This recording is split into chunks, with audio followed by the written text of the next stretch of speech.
Diana Cardenas is next.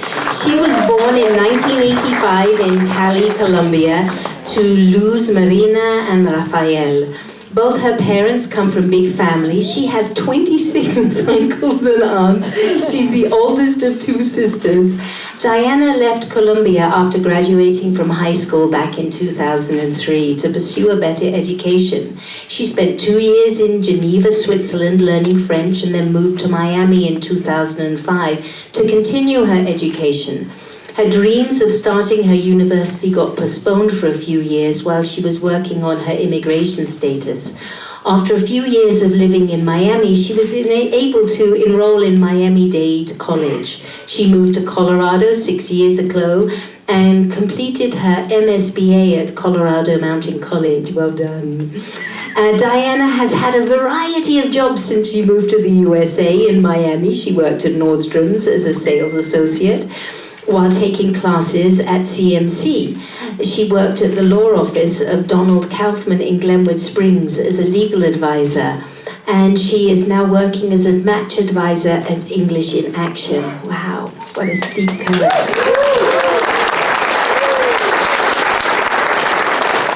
I'm going to continue. Diana is a member of We Cycle and was a member of the Rotary Club of Glenwood. She lives in Elgebel with her fiancé Simon, and Diana believes in Goethe's phrase, treat people as if they were what they ought to be, and you help them become what they're capable of being. Let's put our hands together while Diana takes a deep breath.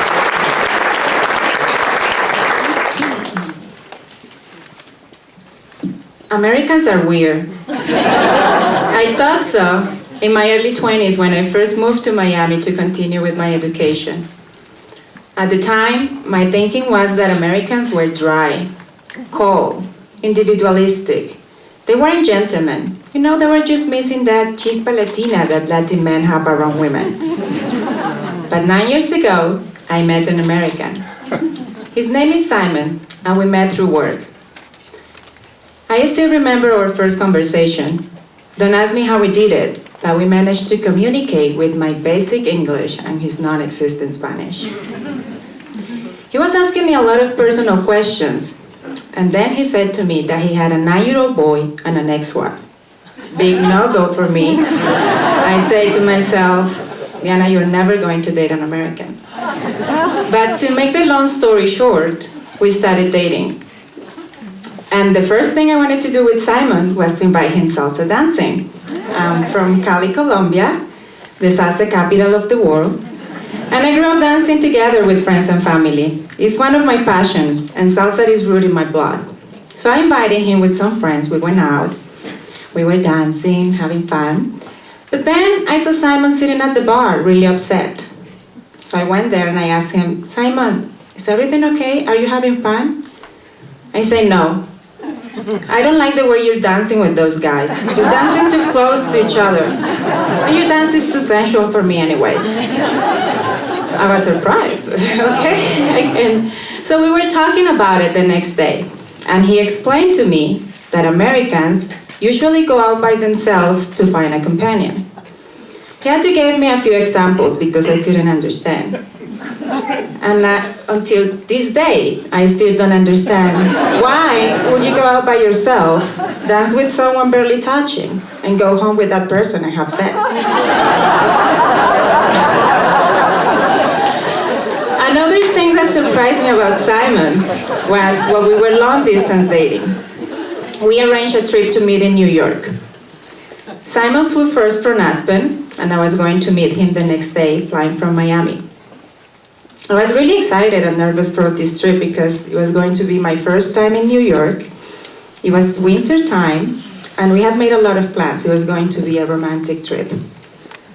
So the day before my flight, I received an email.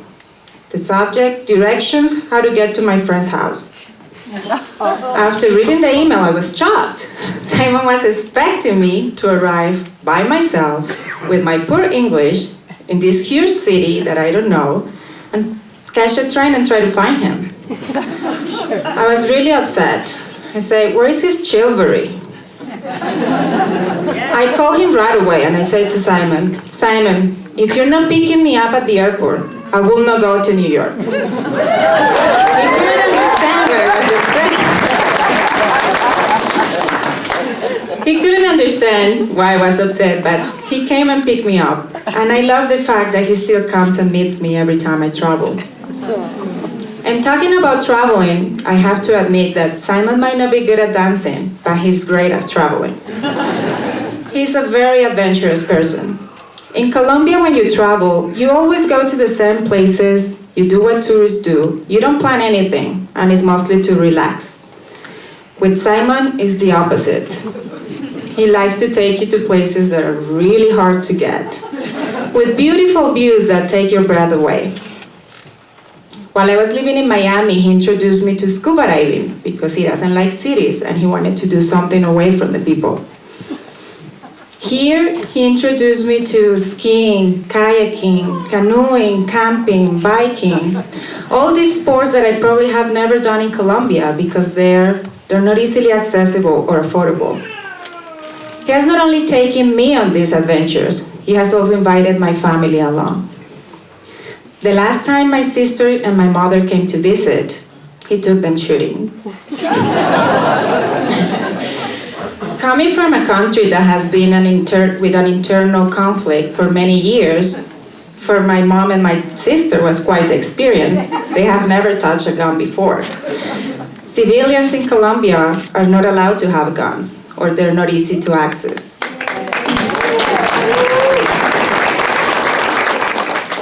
They took a lot of pictures because it was quite the experience. It was their first time doing this. He also invited my dad and I rafting. My dad is terrified of water. And my dad and I were by ourselves in one raft. We were going down the river in circles. We couldn't control the boat. And I keep telling my dad, Dad, we have to paddle at the same time. He never got it, and I was getting frustrated with my dad. So I called Simon and said, you have to come to our boat. He came to rescue, and we finished our trip. They always have a great time here, doing a lot of activities in just one single day. Traveling has brought our families together. And we have realized that Simon is not a mainstream American. He grew up in an unconventional way, living from the land without running water. His mother is a midwife for the Amish community, and his dad is a woodworker and a beekeeper. And similar to Colombia, we take pride of fixing things, and we take care of our resources. My mother is a seamstress. She used to make my uniforms when I was going to school. She made my first communion dress, my quinceañera dress. When something broke at the house, we would take it to a place where they can repair it. We never threw anything away until it wasn't useful anymore. Doesn't matter if it was furniture, shoes, clothing. I can say that Colombia is not a disposable society. And that's something that I have in common with Simon. He really likes to fix things and have projects all the time. We have been working together throughout the years to understand and respect each other's cultures.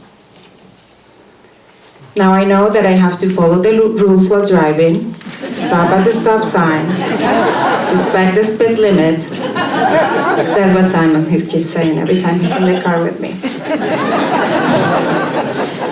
Simon has learned that Latin people like to throw extravagant parties with a lot of food and decoration, and we invite a lot of people. While for him and his friends, bringing beer is the party.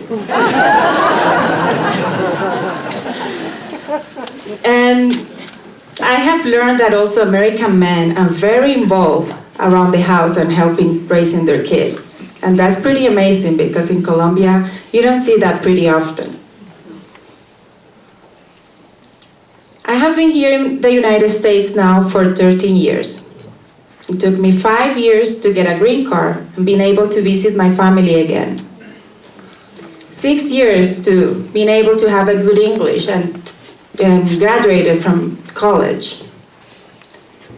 3 years ago, I got my citizenship, which is another story.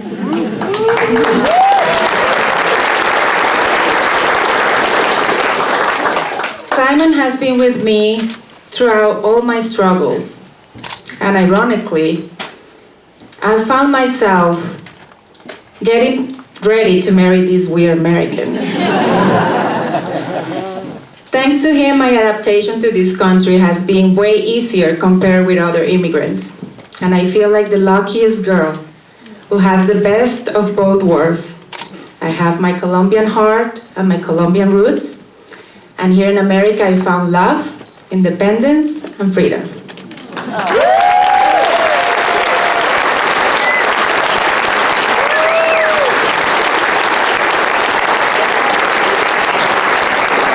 I'm just going to brag a little bit more about Diana.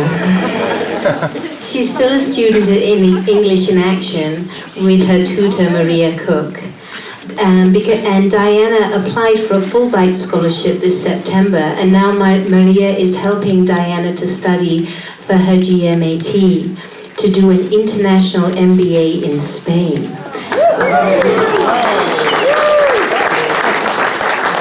Diana's dream and desire is to elevate her career and increase her competitiveness in the business world. Her goal is to one day open a business that really makes a difference and serves as an inspiration to other immigrants that will come after her. You already are, Diana. Thank you.